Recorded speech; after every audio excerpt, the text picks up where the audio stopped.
Je m'appelle Chantal Balthazar, je suis présidente d'une association nantaise Sienne. L'objet de l'association, c'est de venir en aide à l'enfance vulnérable en situation de handicap.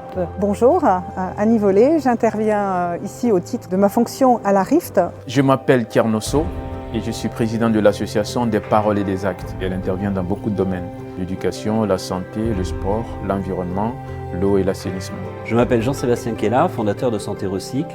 Santé Recycle est une entreprise qui met en place le développement durable dans les établissements de santé. Je m'appelle Monique Gilliot, je suis membre de l'Association humanitaire pour l'Afrique qui mène des projets au Bénin. C'est dans le domaine de l'agriculture, le but étant de créer des activités qui vont générer des revenus aux femmes surtout.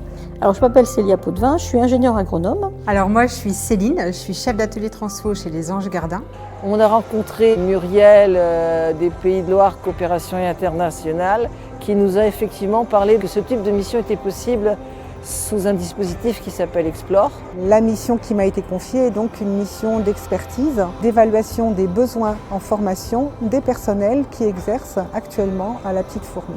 Nous avons eu l'occasion de nous rencontrer un certain nombre de fois avec Chantal. Nous avons rencontré aussi le réseau régional multi-acteurs afin de construire un peu plus précisément le contour de la mission. Et puis elle s'est déroulée sur une quinzaine de jours à Kribi. J'ai connu Explore à travers S'entraider, donc qui m'en a parlé. Et moi j'ai trouvé que c'était quelque chose de génial et on avait un besoin qui était là. C'est une mission qui est sous forme de... On fait exactement notre métier, voilà, avec un côté un peu plus exotique, puisque c'est vrai que là c'était en Guinée. C'est du mécénat de compétences, c'est-à-dire qu'on va mettre à disposition ce que l'on fait au quotidien dans notre entreprise pour un pays étranger, pour une cause.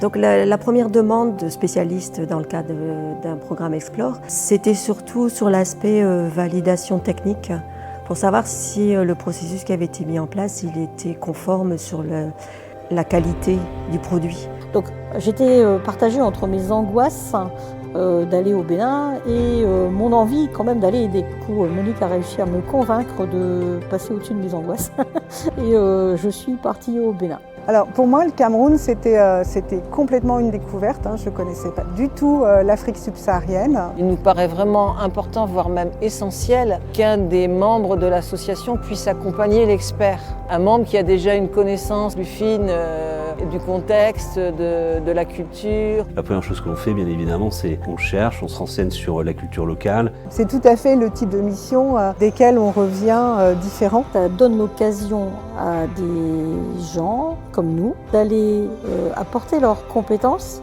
à d'autres.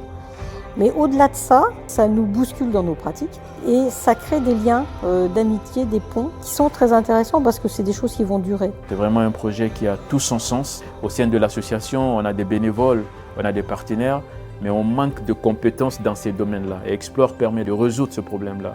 Je repars quand ?